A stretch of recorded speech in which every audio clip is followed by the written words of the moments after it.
Welcome to Establish the Edge. I'm super excited on today's show to have Joe Holka with me. If you guys are followers of the Tilt Space, which Joe and I do along with Peter Overset each Sunday night on the Established to Run YouTube channel, where we tilt our faces off over our lineups every now and then. We generate a sweat. We had kind of a magical sweat a couple weeks ago, winning some money on the walk-off CeeDee Lamb touchdown. That was a lot of fun, but I'm excited to pick Joe's brain in two ways on this show. We're going to start talking FanDuel strategy, get a little bit in the DFS weeds. Some of the stuff I do is a little bit tailored more to DraftKings just because that's where I play more. And the sites, I think each year they become like totally different beasts. So Joe plays a little bit more on FanDuel, so it's good to get that perspective. Make sure you check out his YouTube channel. You can go to youtube.com/Joe Holka. Joe, thanks for hopping on the show with me.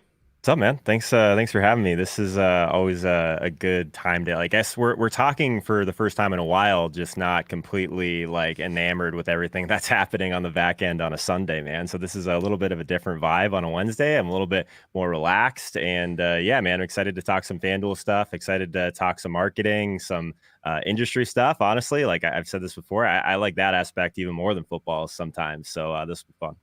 Yeah, it is definitely a less stressed environment from our Sunday morning, you know, scramble calls to try and put together some plus EV lineups, followed by just whatever emotions are going through us Sunday night when we're doing Tilt Space. But when we have those calls Sunday morning, sometimes it's hard because you're building on FanDuel, I'm building on DraftKings.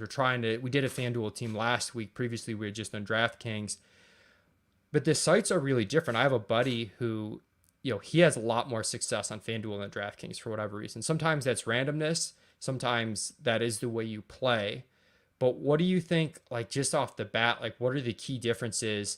And we're talking, we play similar contests in terms of we're both playing small field tournaments. But like within those small field tournaments, what do you see as the key difference on FanDuel? Yeah, it's interesting because we jump on those calls about an hour until lock, and you guys are talking through certain things, and I have certain things on my brain just because it is so different that like trying to figure out which guys we like together is a little bit more difficult sometimes because not only is the pricing different, the format is completely different, but like even like the entire week leading up to it, and I've made the mistake before of just being a little bit too spread out across anything in DFS, right? If you're playing, I'm just, I guess, not one of those people that can juggle a million different lineups, a million different game formats, and that sort of thing. So I've tried to, at least I've had the most success in the past when I really try and focus on a few specific things. And for this year specifically, it has been for doing a little bit more FanDuel stuff. Obviously, the smaller fields, like you said, but it is so different, like what you guys are kind of going throughout the week and what I'm really a little bit more focused on Sunday mornings for sure. So when I get to like that call and we finally kind of try and figure out what lineups are going to be kind of coming together, it is actually kind of probably an edge for us in some ways because there's certain plays that probably make a little bit more sense on FanDuel. So if we end up leaning that direction on DraftKings, sometimes we can get lower ownership on them, but also like I just think that trying to tailor it for the contest is what I'm the most focused on. And on FanDuel specifically, obviously you want the touchdown scorers. Everyone knows that at this point. But also, like, I guess what's been a little bit of a leak for me so far is trying not to play as many of these guys that can just rack up catches. And you just, if you know that there's not going to be upside from these players to like score touchdowns, it does kind of lead itself a little bit to like, sometimes you just don't end up on Devontae Adams. You don't end up on Cooper Kupp because if they don't score those touchdowns, they're really not going to get there and have those ceiling performances like they can on DraftKings. That has proved not to be the case a couple weeks this year, Mike. So I haven't played near enough Cooper Kupp, that's for sure. But and then I think that even like the positions are different, just the way that they're priced. Like we'll see like these large range of if you're paying all the way up at like tight end versus some other sites where you can kind of get a huge difference in price point. And now Davis brought it up on my show earlier this week. It's almost different at running back also because DraftKings has done such a good job at pricing up these backups and these guys coming into situations for more volume.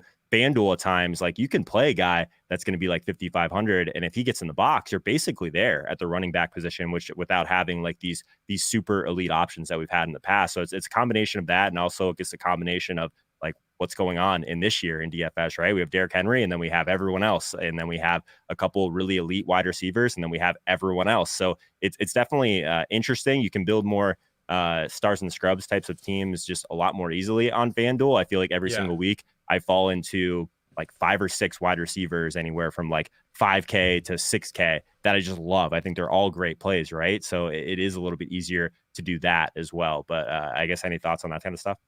Yeah, I mean, you've covered the key differences for me. We can maybe dive into them one by one, but like just macro overview from what you said. The first key difference is the scoring system is different. You're not, it's half PPR, not full PPR. You're not getting the bonuses at yardage markers, which has some different implications. The second difference is the pricing being looser. You're making pretty different teams. As you mentioned, the bottom end of running back brings more guys into play. I used to rail against FanDuel for this, but honestly, as I'm doing like ownership projections a little bit more in the weeds, you end up a lot of weeks getting more spread out ownership projections on FanDuel because even though it's loose, even though your team's really good, there's a lot of different ways you can go. So instead of having like, you know, 2 or 3 35 to 40% guys and then a bunch of 10% guys, you might get like 8 20% guys. So that's a difference. And then the third one, you mentioned like building for the contest you're in. Like there's weeks where I'll fade Darren Waller on FanDuel, even though he's a much better play on FanDuel in a vacuum, but I know he's going to be played on FanDuel and like vice versa on DraftKings. So jumping back to the first one, the scoring differences, it makes it easier, as you said, to kind of like fade some of these huge volume guys, which is like the week Devontae Adams really went nuts as chalk. Mhm. You were boned on DraftKings if you didn't have him. You know, full PPR, hits the bonus, scores 40. Levitan came on Tilt Space that week and had a sweat, a really legit sweat. I think he was actually favored to win at one point without Devontae Adams because Mike Evans gets in the box twice. Mike Williams gets in the box And that twice. wasn't So even like a super small field size either, right? So you can get there even in some of these bigger contests for sure. yeah, so how do you feel like, and my friend who does better on FanDuel, I think he said he does better too because he doesn't feel like he has to play some of these guys. It makes it a little bit easier to stomach some of the fades.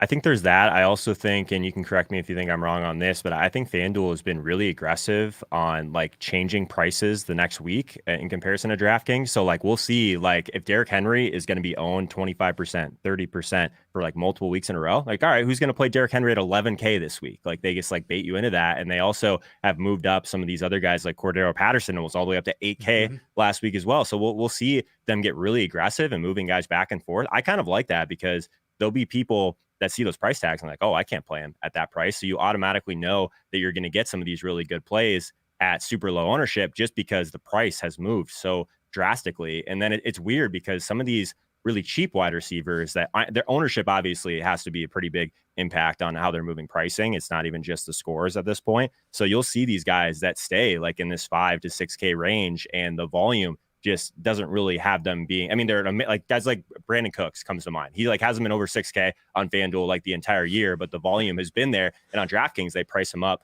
a little bit quicker. But man, it's so weird because I do think that you can even get like an ownership edge on some of these like really good players because some people just like they see the prices move so quickly. And I think that that's kind of nice. It's not even really based on matchup. It's based on like how much the field has been on them in previous weeks. Does that make sense? Yeah, I mean, we saw last week Henry, even though FanDuel is a much looser pricing site with that aggressive tag you mentioned, his ownership was half on FanDuel what it was on DraftKings, which was, you know, kind of wild because he's better for the FanDuel scoring system because touchdowns and he's, you know, it's in theory it should be easier to play him because the pricing's so loose, but they priced him so aggressively. So that was definitely interesting. And I do like trying to play both sides because of those dynamics where it's like, ooh, I get a little more squeeze, you know, on FanDuel out of this ownership a little bit. I'm going to get paid off, you know, if this hits in a bigger way than I am on DraftKings. And but like bringing back to the scoring system a little bit for your stacks, how do you feel? Like I saw you in a real small field tournament. There was you stacked Washington and KC, and we were joking on Tilt Space if you had a sweat or not. But you did this onslaught, which made sense because of the field size. It was like 130 person field size. And it was like basically like, if I get this game right, I'm going to compete. That's basically what happened. But at the same time, sometimes on FanDuel, what I struggle with is, okay, touchdowns are more important. So like I'm less likely to double stack because guys cannibalize each other's upside when you can't get there with the bonus and racking up catches. You're competing for the same touchdowns. I'm less likely to force a bring back because, you know, Darnell Mooney, racking up 5 for 60 on DraftKings might get there. That's a killer on FanDuel where you gotta get in the box. So how do you feel about that?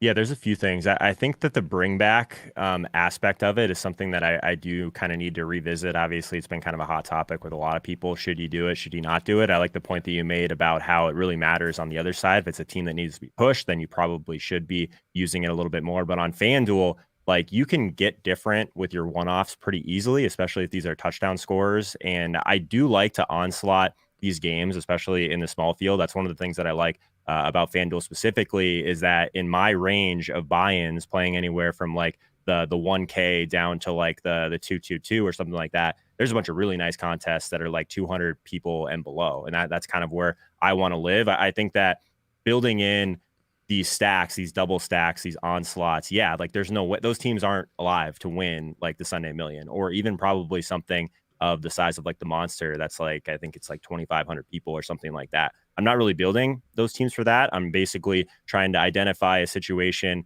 that is going to have a lot of touchdown upside, but also I don't necessarily have to pick the right pieces of it. And if I basically hit that like top 5%, that top 3 percentile outcome, like that's enough to compete in some of these really small fields. So I do like to do that. I think that if you are going to go, I guess this is the mistake that I think I probably made recently is I've kind of fallen in love with the Chiefs stacks and even like most recently the Tampa Bay stacks, and the ownership on the weapons ends up being pretty high, but not necessarily the quarterback. So the combination, at least I feel, the more you stack it up, you're still kind of unique. But I Yeah. guess last week specifically, like I had all these really chalky Tampa Bay guys and then a lower owned Tom Brady. At that point, my leverage probably wasn't even that great, right? Well, you know what was it? Evans didn't come in that bad. So like True. I know Levitan Godwin, had like a like Brady 30% in the Evans stuff though. Yeah. Godwin. So it was like, yeah, Godwin's 30, but he's a really good play. And this is a team that, unlike other teams, can throw 4 or 5 touchdowns, So, Sure. so the touchdown, you're not cannibalizing the upside as much. And then you get Evans and Brady at 5 to 10% each. And it's like, okay, I can eat that. And then I know you brought it back with Mooney, I think, at yours, and you were kind of talking about whether or not you should have done that. So These Chicago it, wide receivers, man. It's just not going to I work know, for dude, me. it's so brutal. But it is tough because you want to give people an answer they can work with, but it is very nuanced at the end It of the is. day. Like the salary matters, the ownership matters, the upside matters. How correlated is it really? Like is Mooney even correlated with what Tampa Bay does? Like Brady's Yep. going to try and throw 5 touchdowns regardless of the score. Yeah. Whereas you get when we did really well in our Dallas stack with New England, we kind of actually failed on the bring back, but I thought it was a good idea because Dallas had to be pushed. And we saw that game got nutty at the end and it went to overtime. And there was correlation there, even though we didn't have the correct guy. Yeah. One thing that I've been trying to do, or at least prioritize more, is these mini stacks, but getting like really unique with those mini stacks, right? So I'm fine kind of wearing that ownership at some of these stacks and these game environments that I really like, especially if, like, I guess the last couple of weeks, there's been a few standout games. As long as I'm getting, like last week in particular, I had an Aaron Jones, Terry McLaurin mini stack. Both those guys were below 7%. So it made the rest of my lineup a little bit more palatable. And I almost think that I should be prioritizing those mini stacks a little bit more than even a bring back on my main stack, just because if you do fall into a spot where like you really just have to find a one-off that you really like, it's really easy on FanDuel to find these wide receivers that are going to be sub 5% that still have a ton of upside and aren't going to really break your bankroll in that way. So I'm trying to get a little bit better about just being super aggressive with my mini stacks. And specifically, I still don't think I know we talk about this a lot when we're building teams, but man, the time of the game matters so much. So I'm trying to be way more aggressive at 1 p.m. with some of these lower owned plays so that I have that information for 4 p.m. I know every slate is different. And that's what like the default that everyone wants to say. But I also think that like no matter what, having players like taking some shots at 1 p.m. makes a ton of sense, right? Because then you can basically tailor the rest of your lineup from there. So I've been trying to do that, and I've been trying to get really unique. You mentioned the McKissick play. It does I guess somewhat play to just everyone says you can't play him on FanDuel, right? But that specific game situation where the target share was so condensed on RSJ, McLaurin, and McKissick, if it ended up even just being one of those touchdowns goes to McKissick, I thought he was at Yeah. least okay. He's like almost the Stoneman as a bring back. So I kind of thought about it a little bit the way you like kind of the way you had that team last year where you had the Chiefs and you had the really cheap Jets brings backs. So it was a Chief stack and basically bringing it back with the two cheapest weapons on the other side of it to try and make at least some of my mini stacks be not just like Stoneman punt mini stacks. I want these game breakers as my mini stacks too is something else I'm trying to think about. Yeah. And I think that's a really good point on the mini correlations where, and I've talked about this when I build my lineup, I'm trying to figure out where my edge is for the week. And it doesn't have to be a super low owned stack necessarily. You might have a stack where the upside and the value is so good that that's where you're starting your lineup. And then you just have to be aware enough to know, okay, other people are seeing that. Last week for us, it was the Tua we built the Tua double that was super chalky with the Ridley bring back. Yep. Super chalky, but we like the value and the upside. You just have to have the awareness. Okay, we're doing that. Let's get a cheat. Let's get a low owned leverage mini in with it. For me, it was Jamar Chase, Marquise Brown a lot, but you got to be aware how the whole lineup fits together. One thing on the looseness of the pricing that to me, sort of a theory I've developed, and I'm interested in your take on it, but on DraftKings, with it being tighter, I'm willing to go a little bit cheaper on the quarterbacks because the band of the range of outcomes is a little bit wider and I want more upside in the rest of my lineup. FanDuel, I'm almost looking at the exact opposite where it's like, okay, the band is tighter at quarterbacks, but I'm also like more likely correct in terms of the order the fantasy points are scored. I'm just banking these points with a more expensive quarterback. And because the pricing is so loose at the other positions, I can bank on the variance of those positions and get a little bit luckier. So, are you ever playing cheap quarterbacks on FanDuel or, do you think similarly to me? It's a little bit of working theory. Yeah, this actually goes to like one of the other questions I had because one of the things that I've struggled with, especially just like trying to tailor my strategy towards these small fields, if we're sitting there with someone like Kyler Murray or Jalen Hurts, it honestly makes more sense to single stack those guys, but then you better make sure you get the right guy. So that like kind of plays away from the strategy of like targeting these teams where you can at least do a double stack. So what it's kind of led me to a little bit is playing less of those super elite quarterbacks, which I mean, it goes against a lot of the things that I believe in from just a fantasy football perspective. But for these specific contests, like getting like a Matt Ryan at 5%, getting even like a Kirk Cousins at 3%, and then these chalkier weapons with it, it allows you, like you said, if you're paying down a quarterback, just from that perspective, my mini stacks are already have a lot more flexibility to get up to some of these Terry McLaurin, Devontae Adams mini stacks types of things. And those are like really where your game breakers can come in. So my question, I guess, is these pocket passers, maybe even take Brady out of it, but these guys like Cousins, like Matt Ryan, that really aren't going to give us anything on the ground. But if they throw, like for you to hit that nut outcome, you need them to throw for 3 or 4 touchdowns anyway. If they get there, is it worth it to like, I guess, take that lower ownership? But also, I guess you lose a lot of the ceiling from the ground. You don't get the bonus from the 300 yards like you do on DraftKings. So I'm still working my way through that as well. Do you think those guys maybe are more valuable on FanDuel just because of those things, or am I overthinking that? My inclination is they're less valuable on FanDuel because, like, if I'm paying up at quarterback on DraftKings, for example, I might have to drop down from Calvin Ridley to like, Darnell Mooney, right? Exactly. Like, it's a huge difference. Like, it's a huge. But if I'm on FanDuel, I'm sitting there looking. I've got T Higgins at 6K, man. Like T Higgins could be the number 1 wide receiver scorer on a week. So like my thought process is, let me play to the variance of the wide receiver position because I'm still able to get the guys with the big upside. And let me just bank the points at quarterback. Let me just, I don't want to sacrifice 5-6 points, even though it might not sound like a lot, when I can take a cheaper guy at receiver who's projected for less, but he can get there upside wise. So, but I mean, you're playing there more than me, so I might be wrong, but that's like my initial read on the situation where like I have a tough time playing Matt Ryan for $1,200 less than Jalen Hurts. That's true. Yeah, when the gap pricing between, is that tight.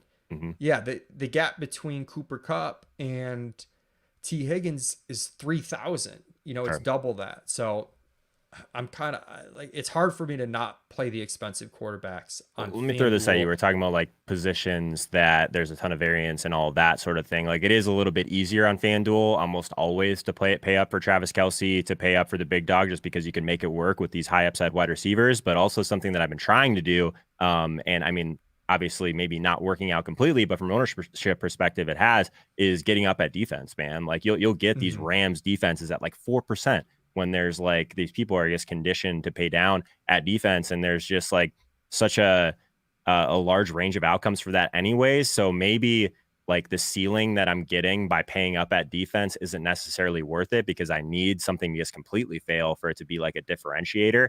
But it's pretty easy at times, if you do feel good about some of these wide receivers like T Higgins, those type of players that are like mid 6Ks, to just pay up for something like the Rams defense when everyone's going to be paying down on certain weeks. So I've been trying to do that more. I don't know. Do you think that's a decent strategy for small field stuff, just to like basically bank that you're going to get a sub 5% elite defense? Because you can do it almost every week. Yeah, no, I think that makes sense. Get the defenses that have the most upside that aren't going to be played, and unlike DK, like it's hard to play the Rams at 4,100 Right. on DK. FanDuel, you're just not sacrificing as much upside. Like you might be introducing some more variance. Your base projection obviously is going to be lower, but you still get the upside throughout your lineup, which is something you don't get on DraftKings when you make those decisions. The All last right, thing anything that I else was on actually curious, FanDuel? yeah, FanDuel specific. Sorry to cut you off, but I've always kind of told myself that trying to target these like big play guys, because yardage is so important, is more important than just getting guys that are going to dink and dunk up the field. But also some of these big play guys, like maybe Jalen Waddle's not the best example. Someone like Hollywood Brown, like he's such a small, like not necessarily like a touchdown scorer, right? But he can break those big plays. Like, I guess, how should I be thinking through the differences between trying to grab these guys that can make their entire salary on a couple big plays downfield, but also maybe not super live to score touchdowns like some of these other alpha, like bigger wide receivers in the red zone? Does that make sense? Yeah, I mean it's tough. Generally, the guys that are making those big plays, though, the stuff I've looked at for our projections, the TD rates might be volatile, but they do trend Okay. upwards. So I think those guys make sense. I mean, and it is a big difference between DK, where Henry Ruggs catches an 80-yard touchdown, right? Like DK, that's fine, but Hunter Renfrow maybe goes 7 for 80, and he's right there. Right. FanDuel, like as you said, he's made his salary in one play. Hmm. And I think you can take more shots on those guys on FanDuel, those big play guys. It's definitely more impactful, when you reduce the impact of the bonus, you reduce the impact of each catch piling up. And, 381 games can get it done among the cheaper wide receivers. Yeah, do you think there's a decent amount of opportunity cost this year by like paying down at some of these running backs? Like even like last week we had Miles Sanders at like literally like $600 above the Stone Min, like stuff Yeah. like that. It's like really hard to get away from, because then it gets you up to like the Derrick Henrys, the Tyreek Hills, the Cooper Kupps. But you're giving up, at least before, it's like you're giving up that running back slot. It's so valuable. This year it feels like I've been playing a lot more wide receivers in the flex anyways. So I guess I don't know. Like I have a hard time getting away from those running backs, especially if they get in like Booker last week. He gets in the end zone. He's fine at that price point on FanDuel because it got you to everything else you needed. Yeah, it was killing me. And to your point, like it is tough to build where when Ramondre Stevenson was made inactive, I wanted to play Damian Harris. Yep. And I just kept coming back to like Miles Sanders is $1,000 cheaper. I know he's gonna be played more, but it's easier to build this lineup, and I didn't play him, and I really kicked myself. So I do think like the mid-tier running backs, like there's almost depending on the week, but like an opportunity for those guys that are a little bit better, but they make the roster construction squeeze a little bit tougher, and then people won't play them as a Yep. result. And general, whether you're playing DraftKings or FanDuel, like a general rule of thumb is if you're building something that's uncomfortable and you don't want to do it, it's sort of a good sign that as long as you're not giving up too much projection, you're doing it the right way, because that's how everybody else is going to feel, and you're on the way to something that's contrarian. How do you go about when you say like giving up too much projection? Are you someone that's just going to throw like your main stacks, your mini stacks into an optimizer and see like what like it's spitting out essentially? Are you going to throw in your lineup just to make sure that you're not giving up 20 points on this lower own play type of thing? Like how like tactically are you going about making sure? Not that tactically in Yeah. this, I'm not throwing it in an opto, but I've also I'm working on the projections all week long. Right. So I've really tethered to them. I've got a good, intuitive sense because it's literally, my job throughout the week is working on these projections. So I guess you you can kind of tell part of it is, am I actually making good plays? So God, let's think like DeAndre Hopkins last week, right? Yep. With his target share dropping, really bad base value. Um, but we know there's some upside there. I'll maybe in a small field, like I'll maybe make one of those plays. If you're making two plays on guys that just are bad values straight up, When you have Daryl like Henderson at the that's same exact price, right? Like you're trying to just jam all of these guys in. If you go too far, like you have to be giving up a lot of projection at that point. yeah. And I'm more concerned about making sure the guys I am playing are good plays than I am like, oh, I'm leaving out a really good value. I think sometimes you have to just blind stomach some of those fades. So I'm okay giving up a decent bit of projection if it's tied basically into one guy. Everyone's building around Daryl Henderson, and I'm giving up projection because the Daryl Henderson builds are 5 points higher. But if Daryl Henderson fails himself, like all of a sudden my build is projected just as much, a little bit more than this other one. So, I mean, that's part of the way I think of it, where I'm trying to be more aggressive on the fades than I try to be on like actually playing guys that just aren't good values. Yeah. I mean, I always tell myself like it's always good in theory that I'm gonna like go in and make sure that I'm not losing too much projection. There's definitely some feel to it, and that's what I kind of defer to also. But like on Sunday morning, we got the shows, we got the lineup builds. Like there's a million things going on, right, for all of us. So there's times where that's why I kind of like that I'm only building like max 3-4 teams a week, so I can actually really focus on that, and then it makes it a little bit easier in late swap also. But there is times, and I think last week I definitely built a couple teams where I just gave up too much projection and got a little bit too Mm-hmm. weird on certain spots. Yeah, I know. I've been trying to, I did an Establish the Edge podcast talking about we kind of want to take the name out of it, look at the players' base value, what their ceiling is, what their projected ownership is, and like make a determination and try not to get too much of an intuitive feel on it. And I've been trying to more mathematically do that as like a checkpoint for myself to give guys kind of like one score based on those factors. You're just weighing them in different ways, but that way I'm not like just looking at them and perceiving it different. And it forced me to make a cup stack last week because it was like, okay, Cup, despite the fact that he's expensive and going to be played, the ceiling and the value is so good that he actually still rates up, pretty well. So I do try to, make sure that I have this process that keeps me in check, that, when I'm looking at those three factors in conjunction, me perceiving those three numbers without doing any math sometimes can be like surprisingly wrong on like how they rank when I put some math to it. Yeah. So basically, you guys talked about how your Cooper Cup ceiling projection was very, very high. I think that like I always tell people like don't stare at the median, don't stare at even just like your projections as you're building. But honestly, it probably could have helped me in certain scenarios just to get away from some of my biases. Like if the math is telling us that Cooper Cup is still this like insane value for all of these things, like mentally, I still think of it as, oh, if I'm playing Cooper Cup, I can't play Tyreek Hill. If I'm playing Cooper Cup, I can't play the big dog. So like it doesn't necessarily, it shouldn't be that way essentially in my Yeah. brain. I should be like leaning into like what the projections are telling me more than I guess at least what the ceiling projections are telling me a little bit more than I have at times.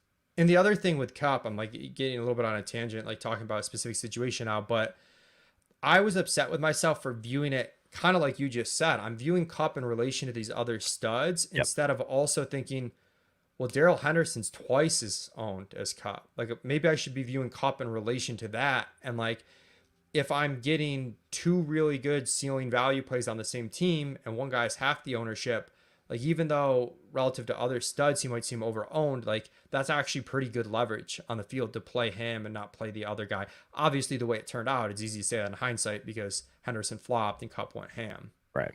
Yeah, and even just like trying to make that direct pivot to like someone like Aaron Jones versus Devontae Adams, you get him at 6% with your Terry McLaurin, you're feeling great, and then Aaron Jones doesn't get there, and it's not so fun. But yeah, I mean, I still think that those are the type of things that I want to try and do as much as possible. So okay, let's shift gears, talk about the industry a little bit. Taylor, here in the comments is trying to break into the industry, but mostly focusing on the solo content creator role and having fun with it. You guys are big inspiration for that. Thanks for the note, Taylor, and Joe is an awesome guy to talk to about this. We broke into the industry like definitely different ways. Like I kind of got in through doing projections and like understanding the data side and like really running with that. And Joe comes in as a content creator. And I've also, for the most part, been a part of a team or a site. Joe, as you mentioned, Taylor, like doing the solo content creator role. Joe, you've done that. You're doing that right now. You've done that at various points. So I'm like almost don't even know where to start because there's like a lot that I want to ask you. Mhm. But in general, how did you just even get into fantasy, and then how did you sort of see the lane that was basically creating your own content as the way to do that? Yeah, so I guess to even go back a little bit further, I was always super obsessed with fantasy football, a little bit too much in college for sure. And then basically when college was over and I was still playing a little bit of minor pro, there's really, I've said it before, but there's only so much Netflix you can watch on the bus. So I just needed some sort of like hobby that just wasn't frying my brain. So started just doing some writing just because I thought it was like a fun thing to do on the side. And then when I kind of realized that hockey was going to be coming to a close for me and I was going to move on and do something different, I, at the same time, didn't really want to get like a normal job. So it started off like, how can I make enough money writing for 5, 6 different websites just to pay my bills and then reassess after this year, the next year, what it means from then. Like, it was never really like meant to be like, this is a forever type of thing for me. I've always loved football. And I think that one of the things that I would say that if you have like a passion, it doesn't have to be something that you make money from. So like I love hockey. I did a lot of like hockey content for a long time. I kind of found over the last like year and a half or so that I enjoy just being a fan of hockey more than I enjoy creating content about hockey. And if it's not going to move the needle for my business, like it's okay to have things that are just like things you like to Yeah. do. And I've definitely merged that too much at times. Also, you realize as you're doing all this writing and you realize where your strengths are in certain ways and also like where your edge can be. And for me, I was never going to be the best writer in the world. I was never going to be Matthew Friedman. I was never going to be Jonathan Bales, like how talented they are from like just a straight raw writing perspective. Like that was never going to be me. It took me forever to do these things that were basically relevant for hours, right? Like in our world, like some of these breakdowns that you're doing are relevant for like 2 or 3 hours. So when it comes down to it, like the more that I started to think about it, where is the edge? Where is kind of that lane that needs to be filled? And I started like kind of reaching out to different people in different areas of doing video content and YouTube. After I was no longer with Fantasy Labs, I had to figure out, do I want to get a real job and continue doing this? And what types of things do I enjoy? What types of things am I just burnt out on? And I was really burnt out on writing for like a really long time. I didn't write at all until basically this summer for like 2 full years. And then I did a bunch of those Twitter threads. And I enjoyed doing that. So if I'm doing writing, it's because it's fulfilling to me. It's not because I have to get this Stacks article out by Wednesday afternoon or it's like worthless. So that's kind of how I thought about that. Also, you realize when you're starting to build certain things on just building your brand, you want to be a part of a team, all of that stuff. Like my goal is I want to be full-time in the industry and whatever that means, like I'm writing about football, I'm having a great time. But what you realize the deeper you get into the business side is that you're helping these sites a lot more than the site is helping you in some ways. Like, yeah, it's great to have that like credibility that some of these sites can give you. And it's great to have like that floor, and floor is great. And it depends on your goals in so many different ways. And I'll say that once you start to do things on your own, you realize that there's a lot more money out there than you realize if you can teach yourself enough skills to not have to outsource things that people are paying a lot of money for. So for example, like during COVID, I taught myself how to do a bunch of other types of graphic things, animations, like things that actually make my show better and differentiate my show. And I've always been doing video editing for myself, but there's obviously a big difference between someone that's casually editing and doing a clip versus someone that can actually bring things together at a super high level. And there just wasn't a lot of that in our industry. It was not the best for a long time. And you'll see these YouTube channels, Instagrams, whatever it is, they were early and they were first and they had these big audiences, but some of their content's just not very good. That's something that you guys are doing extremely well. All of your content is extremely good. So half the battle is getting them there. And when you kind of get into the weeds on that, there's a lot of different things to do. There's strategies, there's optimal ways to do certain things. And I kind of just fell in love with the game that was content, and the video side of things just brought a lot more upside. It also, as you're building things up and you're doing things the right way, it all kind of snowballs. And then basically these brands reach out and you can figure out the best way to monetize is like so far down the line. So if anyone is still a ways back, I don't think it's the worst thing to work for a company. I'm not saying that at all, but I think that it is a bad thing if you're not building at least something for yourself on the side. That's kind of my main point. Yeah, a couple, takeaways from that. One, I work for a company, and it's important if you are working for a company too that they value you appropriately, and like just being able to understand your value and what you're giving to them. So it's been great working for ETR. And one of the reasons why is something that you mentioned where you got burnt out on certain things, right? Like you didn't want to just you were doing things that needed to be done, but not necessarily that you wanted to do. And one of the things that you can do on your own, but also a site like ETR is like they really prioritize putting people in the spots where they shine and not weighing them down with like nonsense on the side, which is really important because you avoid burnout. Your work is going to be better.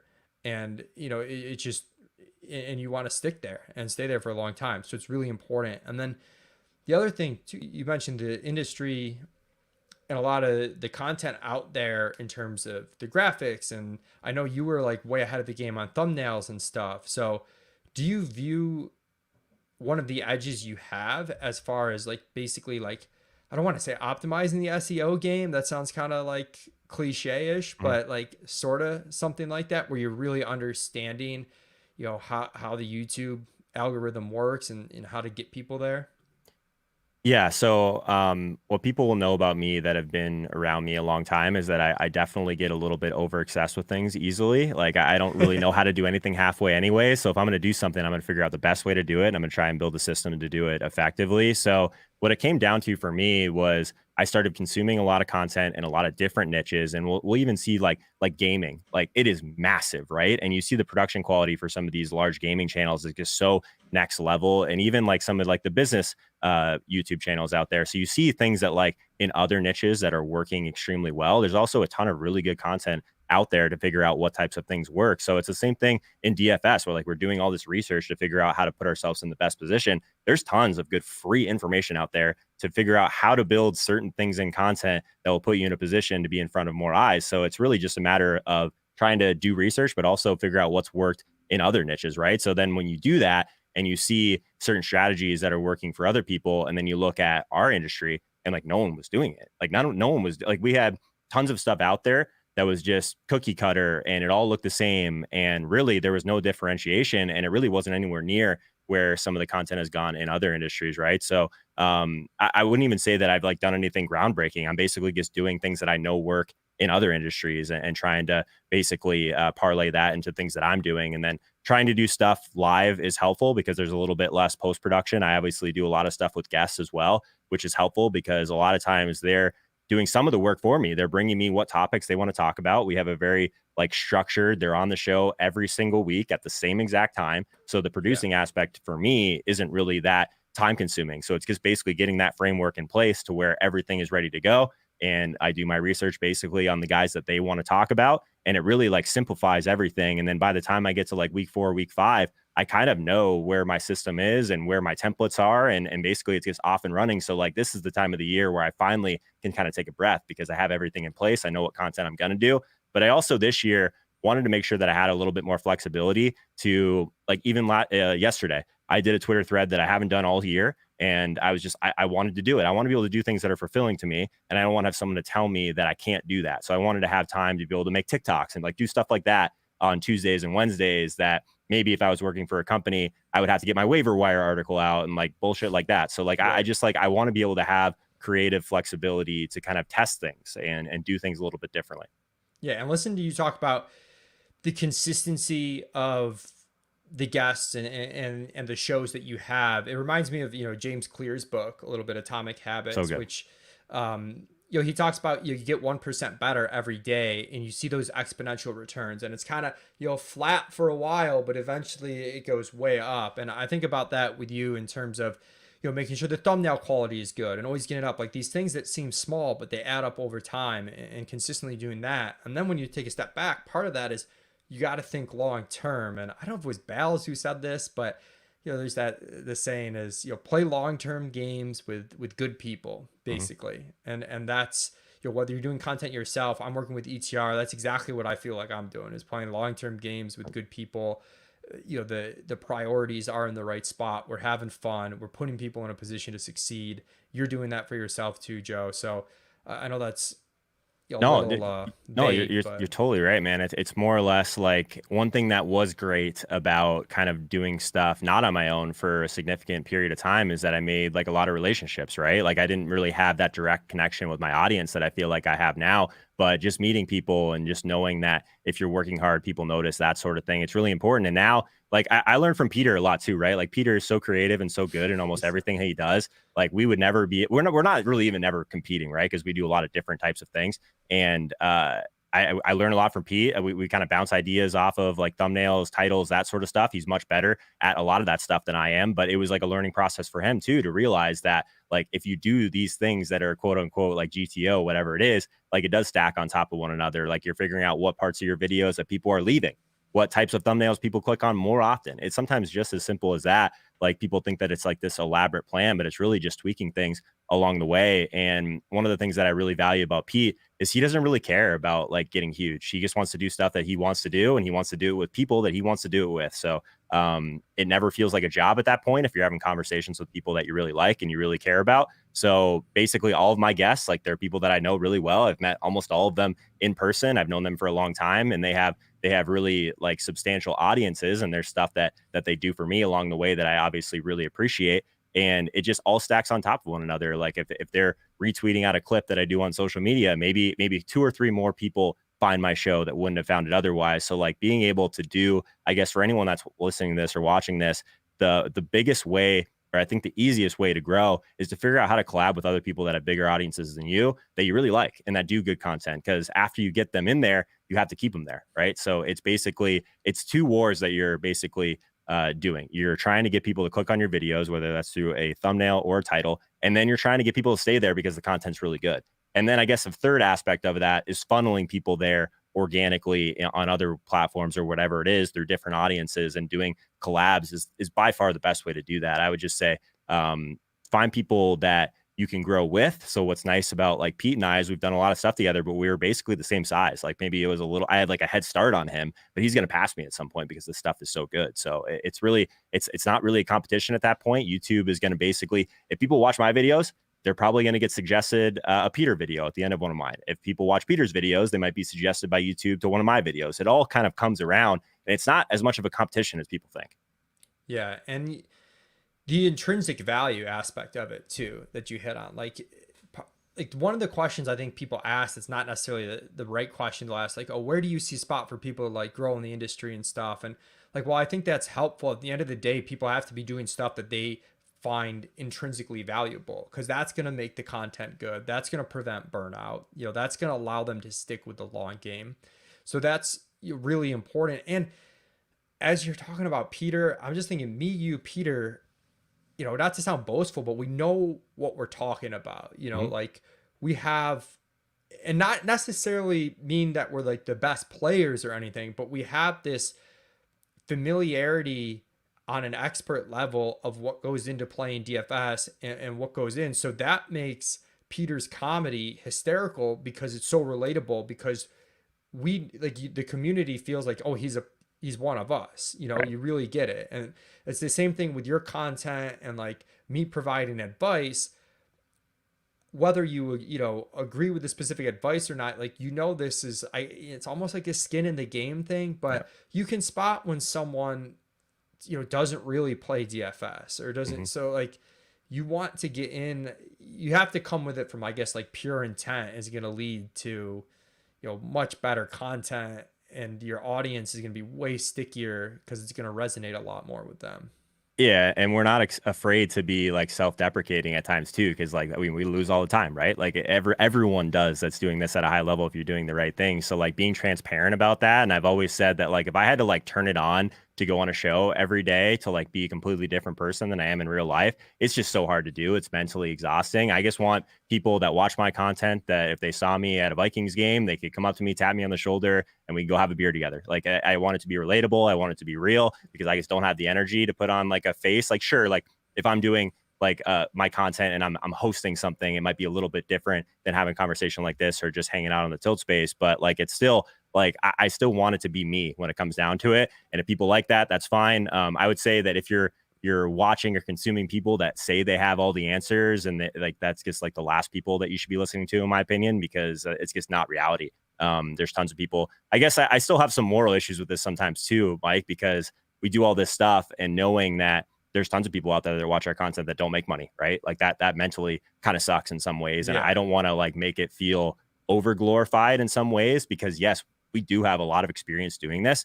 And that is, I mean, the feel aspect of so much of this is real. So I don't want people to come in and see my locks of the week video and just think they're going to print money, because that's just not realistic. And that goes back to being transparent, as you said. You want to be really transparent about what people's expectations should be, and what you're in it for, And I think like the biggest thing we have with ETR is you're gonna have fun, you're gonna be prepared. You're not going to be guaranteed to win, but we're going to put you in a position where success is possible, and you're not going to be, behind, right? Like you're going to make competitive lineups, you're going to play smart, and it's going to be more fun as a result of that. And hopefully you win some money along the way. And one of the other things for me that's been really fun in this industry, and again, like kind of, I don't want to say getting rid of the grunt work, because sometimes the grunt work's important, as you mentioned, like staying on top of the thumbnails and it stacks up, but getting rid of the stuff that you don't want to do, which for you was writing, it lets you grow in other areas that you might not have considered. Like I got hired for ETR as director of analytics and ended up doing a lot more content. And part of that is it's just fun, and I have the time to learn and get better. And when I first started doing, like these solo 2-minute drills, I was so bad. So Joe. hard, man. It's like, go ahead, but I can relate to this definitely. I can't do solo stuff. Like something changes in me. Like you and I talking, I'm good. But I do the solo stuff, the scripted stuff. Oh my God, I don't know how Peter does it. So someone I think commented on one of the videos, like, is Leone being held hostage right now? Because I was just so stiff. But I got better. You put in reps, you get better. And it was fun to do. And like I like learning. Like I'm never gonna be like making my own thumbnails and graphics, but like I like learning about that and getting better. And when I was with Daily Roto, I did an hour of live TV with Nando DeFino and Keith Bullock, former linebacker of the Tennessee Titans. Like, awesome. Never in a million years would I have imagined I would do live TV. And, it's just, I wish I could do a better job of not getting nervous with that stuff, because it's like, enjoy it. Like, this is crazy. And I think I'm slowly getting better. But, I'm learning on the data side. We have an ETR analytics Slack, and I'm just picking stuff up from people that are smarter than me, like no doubt. Like maybe they don't have as much familiarity with the industry. I'm learning stuff on the content side, and it's a lot of fun. You got to treat it like a game. It's fun to get better and learn about different things and be able to have different capabilities. Yeah, I mean, there's so much of that I can resonate with, because if I was to tell anyone that I went to high school with that I'd be like hosting a show, people would think that I was out of my mind, because I was not really that person at all. And I honestly didn't really start hosting. It's easy to come on a show and talk. It's actually a totally different skill set to bring the show in, to bring the show out, to bring in ad reads, all of that stuff, and drive conversation. It's a completely different universe. So I really only started doing that a couple of years ago, and it is reps. It's completely reps. It's something that you get better at with time. I mean, there's tons of ways that I still need to work to improve, but I guess one of the things that, and I've talked about this before, but I still think about it all the time. One of like my best friends from high school, we still keep in contact here and there, used to rip on me all the time for like being awkward or like whatever it was. And it was like an Instagram video or something. He DMs me. He's like, hey, like, this is really good. Like, you have improved a lot, man. And he's not the type of person that would just throw out a compliment unless he actually meant it. So like that actually kind of meant a lot to me, that someone actually noticed that there was some growth and certain things like that, like being more entertaining, just not like sitting there looking like you're reading something. What I didn't realize is that people don't care if you're not perfect, man. They don't care at all. Right. Like just be real. And if you mess something up, if I've got marbles in my mouth, I mess up stuff all the time, man. It's really not that big a deal. And people don't care. Like, they'd rather see you be you than you're just sitting there like reading something. You know what I mean? So it is all reps to get more comfortable. But like so much of it, like in the beginning, you just have to put yourself out there and give yourself a chance to get those reps. It's not something that for most people, maybe for Pete and funny people like that, it's easy. For me, it was not. Like, this is like a lot of the stuff was was definitely like a learned skill that I think I've just improved over time and will continue to. Yeah, and that's where, doing it for intrinsic value is so important because, if you are stiff like me at first and you see a couple comments, like, you just understand that this is fun. You're doing it, you're enjoying it, you're trying to get better. You're not perfect at it. You can laugh at yourself. Like, that's okay. And there's a little bit less pressure when you take that approach. So Fuck the comments, dude. Who cares? Like if someone's going to take time out of their day to watch an entire video and then go in the comments and say something, like let's have empathy for those people. I actually don't care at all about like that stuff. And I think that's something that I've definitely improved on. I used to care about what everyone thinks. Now I don't give a shit. I'll do whatever I want. And I'm going to do the stuff that I think will make me feel a little bit more fulfilled and just kind of grow my business and do my thing, man. That's what's nice about kind of being on my own is I don't really have any enemies. Like I'm going to continue to do stuff for my partners and all that sort of thing. But I think the people that have been around me for long enough know that like if I'm behind something, it's because I believe in it and it's probably because I use it. And you kind of have to build that loyalty over time, and you really have to try and you have to be authentic, and people can sniff that out if you're not, man. If you're selling something, and a lot of this is sales, like let's be real here. A lot of content is figuring out how to ways to bring people to your partners and that sort of thing. And that's not easy. Also, you don't want to feel like you're just constantly trying to sell people things, but it is a lot easier if you care about what you're bringing them to, and if it's something that can bring them value, basically. yeah, absolutely. I feel like we could talk for another hour, but I do have something at noon. But Joe, thanks so much for coming on the show. If you're listening right now, do a couple things for me. Subscribe to the ETR YouTube channel. Give us a like on this video. And make sure you go to Joe Holka's YouTube channel. You can find him at youtube.com/Joe Holka. Make sure you watch Holka, I, and Peter Overset on the Tilt Space Sunday night, 6 p.m. Eastern Time. We'll be tweeting it out. Joe, your Twitter is just at Joe Holka, right? Yep, pretty easy. At Joe Holka everywhere, literally. So it's easy to find me. That's branding 101. I'm at 2hats1mic. So good luck finding me on Twitter, everybody. And if you're listening to this on the podcast feed, Establish the Edge, like, subscribe there as well. Joe, really appreciate it. I think this is a great episode. I can't wait to pump this out on social because I think it's good content. A lot of people are going to get a lot out of it. Thanks for tuning in, everybody. We will catch you in some form or another in the future. Thanks.